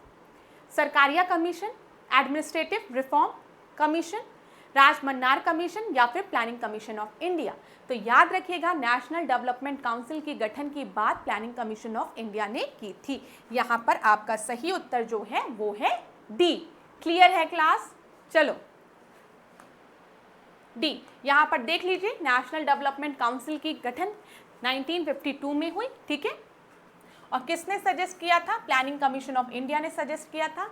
मेन पर्पस क्या था? टू कोऑर्डिनेट इकोनॉमिक प्लानिंग, आर्थिक नीतियों के समन्वय की बात की थी। किसके मध्य? केंद्र और राज्यों के मध्य, सेंटर और स्टेट के मध्य, ताकि कोऑपरेटिव फेडरलिज्म को प्रमोट किया जा सके। और NDC का गठन कब हुआ था? 6 अगस्त 1952 को। क्लियर है ना क्लास? सारे प्रश्न महत्वपूर्ण हैं, ध्यान दीजिएगा। अगर अभी तक नहीं पढ़ा है तो इसको नोट डाउन कर लीजिएगा। चलिए अगला प्रश्न देखिए क्या दिया गया है। अगला प्रश्न आपको दिया गया है, interstate council was first established based on the recommendation of which committee? Interstate council की अंतर्राज्यीय परिषद की स्थापना की बात किसने की थी? राजमन्नार कमेटी ने, सरकारिया कमीशन ने, पंची कमीशन ने या फिर MA ठक्कर कमीशन ने? तो उत्तर क्या होगा? सरकारिया कमीशन ने, ठीक है। इंटरस्टेट काउंसिल के गठन की बात सरकारिया कमीशन ने की थी। और सरकारिया कमीशन कब गठित हुआ था? 1983 में। इंटरस्टेट काउंसिल कब गठित हुआ था? 1990 में। इंटरस्टेट काउंसिल को गठित कौन करता है? राष्ट्रपति करता है, लेकिन उसकी अध्यक्षता कौन करता है? प्राइम मिनिस्टर करता है। क्लियर है? चलो अगला प्रश्न देखो। Which of the following provision of Indian Constitution was especially criticized by Rajamannar committee for increasing the centralization? यहाँ पर ध्यान दीजिएगा, राजमन्नार समिति द्वारा निम्नलिखित में से किस संवैधानिक प्रावधान की आलोचना की गई क्योंकि इससे केंद्रीकरण बढ़ता है? तो बताइए किससे केंद्रीकरण बढ़ता है? आर्टिकल 252 से, आर्टिकल 257 से, creation of all India service 312 से या फिर प्रेसिडेंट रूल से? तो आप एक चीज़ नोटिस कर रहे होंगे, सेंटर स्टेट रिलेशनशिप में बार बार हम आर्टिकल 356 की बात कर रहे हैं, क्योंकि आपको पता है जब हम लोग राष्ट्रपति शासन लगाते हैं तो राष्ट्रपति शासन लगाने के बाद स्टेट पर किसका पूरी ताकत, स्टेट जो गवर्नमेंट होती है आपकी, राज्य सरकार होती है, वो तो आपकी डिसॉल्व कर जाती है, वो तो आपकी विघटित हो जाती है, अब सेंटर का कंट्रोल हो जाता है। ठीक है, भले हम इसको राष्ट्रपति शासन कह रहे हैं। आपको ये भी पता है कि जब हम आर्टिकल 72 की बात करते हैं, आर्टिकल 72 की ना, आर्टिकल 72 में या 74 में किसमें बोला गया है कि the president will work on aid and advice of council of minister. जो प्रेसिडेंट है वो aid and advice of council of minister से एड एंड एडवाइस लेकर उस पर काम करेगा, ये याद रखिएगा। तो कहीं ना कहीं जो टर्म यूज़ किया जाता है कि जो राष्ट्रपति है वो तो रबड़ स्टैम्प है, बोला जाता है ना, राष्ट्रपति को रबड़ स्टैम्प बोला जाता है। राष्ट्रपति तो वही करता है जो कि काउंसिल ऑफ मिनिस्टर उसको करने के लिए कहता है। Aid and advice of council of ministers की तो बात की ही गई है, ये याद रखिएगा। ठीक है, यहाँ पर इसको 74 कर लीजिएगा। वैसे डी आपका सही उत्तर है। अब इसको देख लीजिए, यहाँ पर देखिए ये क्या प्रश्न पूछा गया है क्लास आपसे कि विच of the following was not focus area of administrative reform committee regarding the central state relationship. Centre state relationship के बारे में बोला गया है कि कौन सा आपका रिकमेंडेशन नहीं था। ठीक है, बताइए कौन सा रिकमेंडेशन नहीं था एआरसी का सेंटर स्टेट रिलेशनशिप से related. Role of governor, financial devolution, फिर उसके बाद creation of new legislative chamber of inter state dispute, reducing the central government discretionary. तो यहाँ पर आपका सही उत्तर क्या हो जाएगा, ध्यान दीजिएगा। एआरसी के रिकमेंडेशन की बात की गई है, यहाँ पर आपका जो सही उत्तर है वो है, किसकी बात नहीं की गई थी, creation of new legislative chamber for inter state, अंतर्राज्यीय विवादों के लिए एक नई वैधानिक सभा के निर्माण की बात इसमें नहीं की गई थी। नॉट बोला गया है, नॉट बोला गया है, ये याद रखिएगा। ठीक है, क्लियर है क्लास। राज्यपाल की भूमिका की बात की गई थी, वित्तीय हस्तांतरण की, डिवोल्यूशन की बात की गई थी, फाइनेंशियल, और साथ ही साथ केंद्र सरकार के विवेकाधीन शक्तियों को कम करने की बात भी की गई थी। क्लियर है, तो यहाँ पर आपका सही उत्तर सी है। अगला देखिए, फिर पुंची कमीशन से रिलेटेड है, क्या दिया गया है। Punchhi commission recommend the role of governor should be limited in which of the following area. ठीक है, जो गवर्नर का रोल है वो किस एरिया में लिमिटेड होना चाहिए। चुनी हुई राज्य सरकार को बर्खास्त करने में, राज्य के वित्तीय मामलों की निगरानी करने में, आपातकालीन स्थिति में कानून व्यवस्था को संभालने में, या राज्य विधि बिलों की सिफारिश करने में। तो यहाँ पर याद रखिएगा, जो गवर्नर का रोल है उसको लिमिट करने की बात की थी पंची कमीशन ने, चुनी हुई राज्य सरकारों को बर्खास्त करने की बात पर। ठीक है, ये याद रखिएगा। आप देख रहे होंगे राजमन्नार कमीशन की हम बात करें, सरकारिया कमीशन की बात करें, या फिर हम पुंची कमीशन की बात करें, यहाँ पे सब में हम कहीं ना कहीं राष्ट्रपति शासन की बात कर रहे हैं।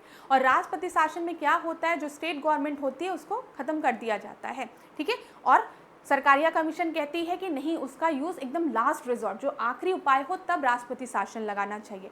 राजमन्नार कमेटी ने भी यही बात कही है, और पुंची कमीशन भी यही कह रही है कि जो गवर्नर की पोस्ट है वो आपकी फिक्स होनी चाहिए, लेकिन गवर्नर की ये जो लिमिटेड पावर होनी चाहिए कि चुनी हुई राज्य सरकार को वो बर्खास्त करने में। ऐसा ना हो कि गवर्नर कहे कि भाई जो चुनी हुई सरकार है वो अपना मतलब कॉन्फिडेंस नहीं ले पा रही, इसको बर्खास्त करने की बात, या फिर कह दे कि वो केंद्र द्वारा जो आपके जो आदेश हैं उसके तहत कार्य नहीं कर रही है तो प्रेसिडेंट रूल लगा दो।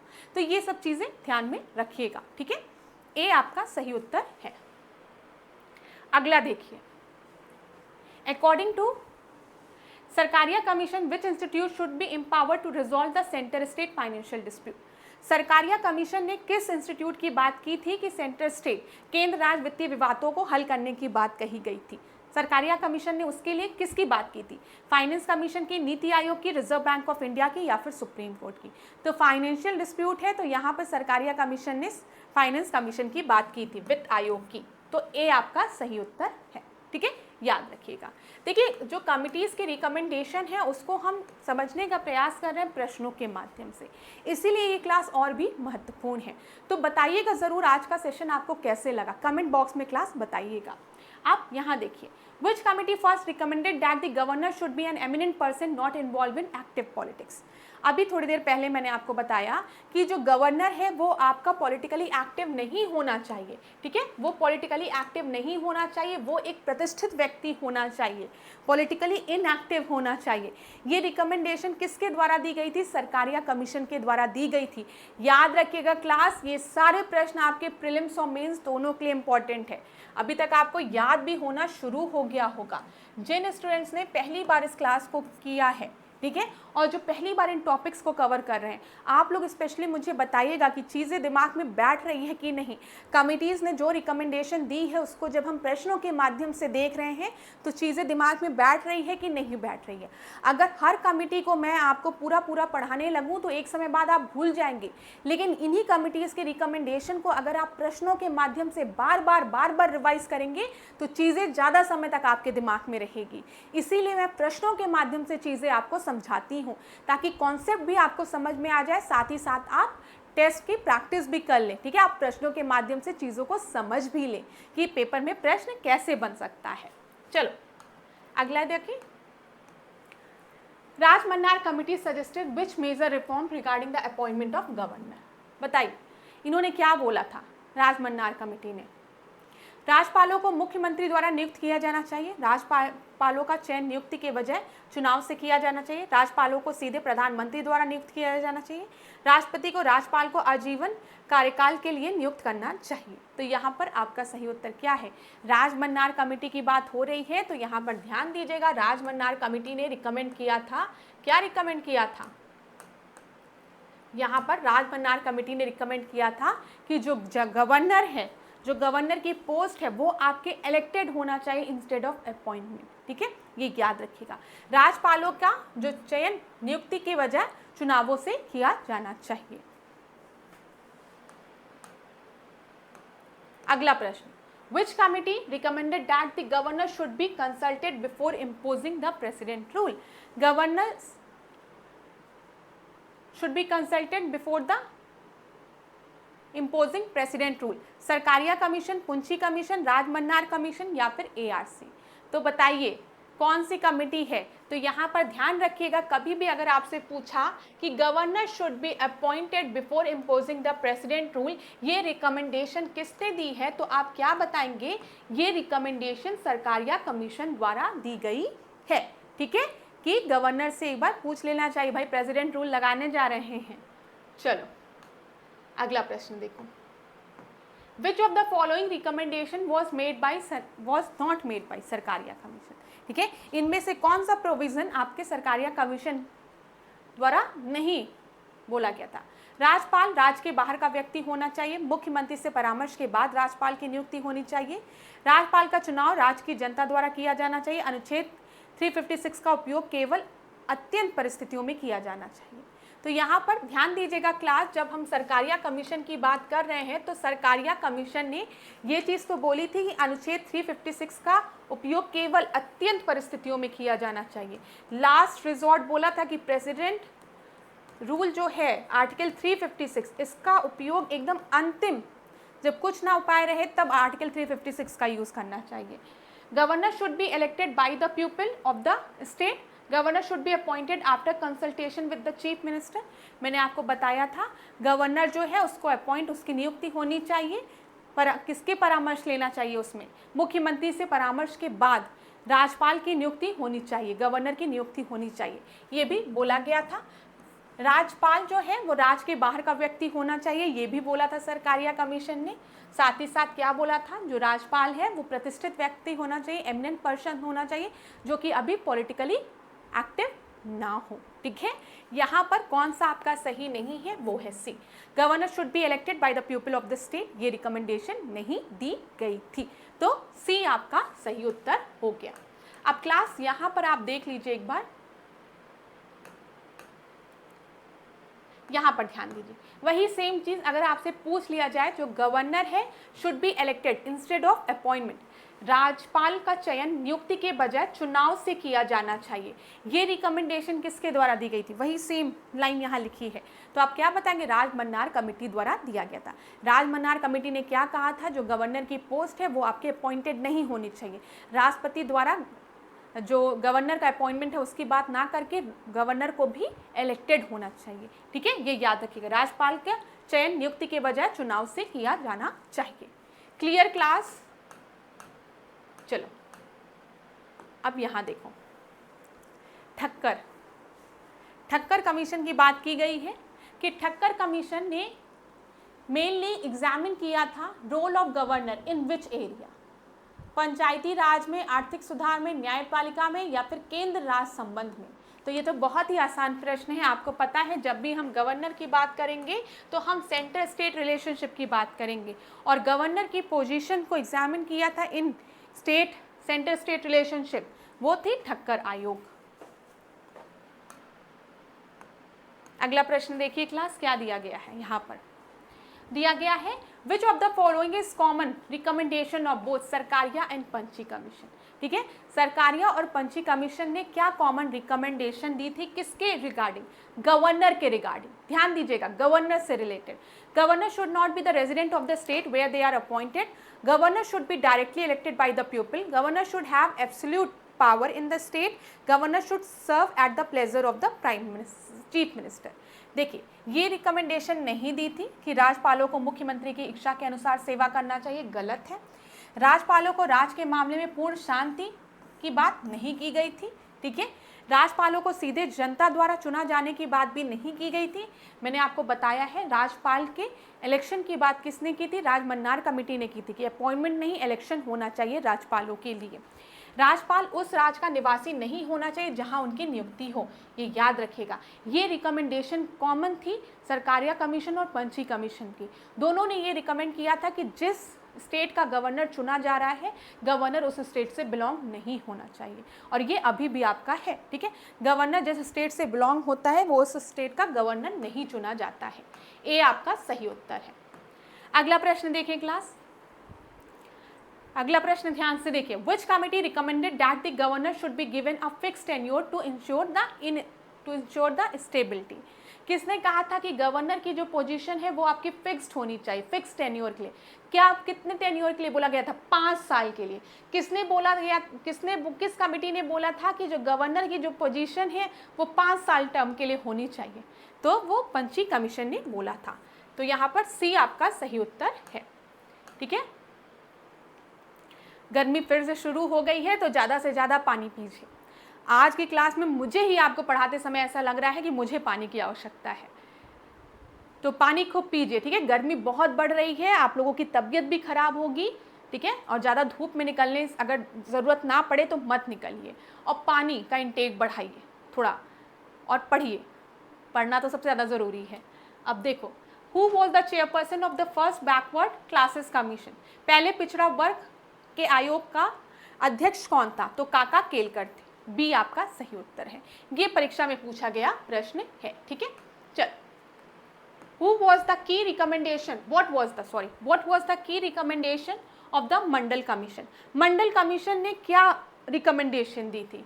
Free education for all, 27% reservation for OBC in government job, evolution of caste based census, compulsory rural service. तो ये तो आपका बिल्कुल गलत है। ठीक है, ये भी गलत है, ये भी गलत है। यहाँ पर 27% रिजर्वेशन की बात की थी मंडल कमीशन ने ओबीसी के लिए इन गवर्नमेंट जॉब, याद रखिएगा। अगला प्रश्न देखिए, Which commission was constituted under Article 340 of the Indian Constitution? Mandal commission, काका केलकर कमीशन, या फिर ए एंड बी, या फिर नन ऑफ द अबव। तो यहाँ पर आर्टिकल 340 की जब हम बात करेंगे तो याद रखिएगा मंडल कमीशन और काका केलकर कमीशन दोनों की बात होगी। ठीक है, 340 में। अगला प्रश्न देखिए, what was the major criticism of Kaka Kelkar commission report? ठीक है, काका केलकर कमीशन की जो रिपोर्ट थी उसका मेजर क्रिटिसिज्म क्या था, प्रमुख आलोचना क्या थी? It was too detailed, it lacked empirical data, it focused only on SC, it was never published. तो यहाँ पर याद रखिएगा जो काका केलकर की रिपोर्ट थी, इट लैक्ड एम्पिरिकल डेटा, इस वजह से इसको क्रिटिसाइज किया गया था। डेटा पे नहीं बेस्ड थी, ठीक है, नंबर्स पे नहीं बेस्ड थी, एम्पिरिकल डेटा नहीं प्रोवाइड किया गया था। स्टेट रीऑर्गेनाइजेशन कमीशन, राज्य पुनर्गठन आयोग की अध्यक्ष कौन थे, बता दो, पता है ना, फजल अली। सी आपका सही उत्तर है। फिर ध्यान दो, विच of the following state was form primarily on the linguistic basis, linguistic basis के आधार पर कौन सा स्टेट आपका फॉर्म हुआ था, भाषाई आधार पर। तो यहाँ पर आपका सही उत्तर क्या है, आंध्र प्रदेश, ठीक है, ए आपका, अरे सी आपका सही उत्तर है। Official language commission was chaired by, official language commission जो थी उसको किसने चेयर किया था, बी आर अम्बेडकर, बीजी खेर, सी राजा गोपालचारी या फिर वीपी मेनन। तो यहाँ पर आपका सही उत्तर जो है वो है बीजी खेर, ठीक है, बी आपका सही उत्तर है। राजभाषा आयोग के अध्यक्ष कौन थे, बीजी खेर थे, याद रखिएगा। अच्छा, यहाँ पर क्लास अगर मैं कुछ आपको आर्टिकल्स बताऊं तो याद रखिएगा, पार्ट 17 में हम लैंग्वेज की बात करते हैं ना, आर्टिकल 343 टू 351 अनुच्छेद में हम लैंग्वेजेस से रिलेटेड प्रोविजंस को देखते हैं।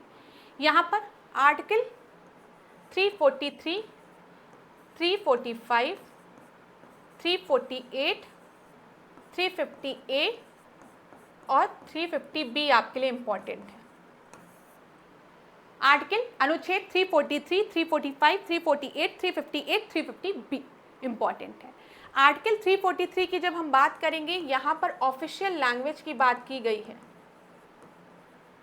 ध्यान दीजिएगा, ऑफिशियल लैंग्वेज की बात की गई है, कहाँ के लिए, यूनियन के लिए। 343 में ऑफिशियल लैंग्वेज की बात की गई है यूनियन के लिए, 345 में ऑफिशियल लैंग्वेज की बात की गई है स्टेट के लिए, ठीक है। 348 में लैंग्वेजेस की बात की गई है सुप्रीम कोर्ट और हाई कोर्ट में। ध्यान रखिएगा, आर्टिकल आपकी परीक्षा में पूछा जा सकता है। आर्टिकल 343 की बात करेंगे तो official language of the union, article 345 की बात करेंगे official language of the state, राज्य की, 348 की बात करेंगे language used in high court and supreme court, और 350A की बात करेंगे तो यहाँ पर बोला गया मदर टंग के यूज की बात, मदर टंग का यूज एट प्राइमरी एजुकेशन, ठीक है, मदर टंग का यूज किया जाएगा प्राइमरी स्टेज ऑफ टीचिंग के लिए, ठीक है, ये याद रखिएगा 350A में। और 350B में लिंग्विस्टिक माइनॉरिटीज के लिए स्पेशल ऑफिसर की बात की गई है, लिंग्विस्टिक माइनॉरिटीज के लिए स्पेशल ऑफिसर्स की बात की गई है, ये याद रखिएगा, खासकर 343, 345 और 348।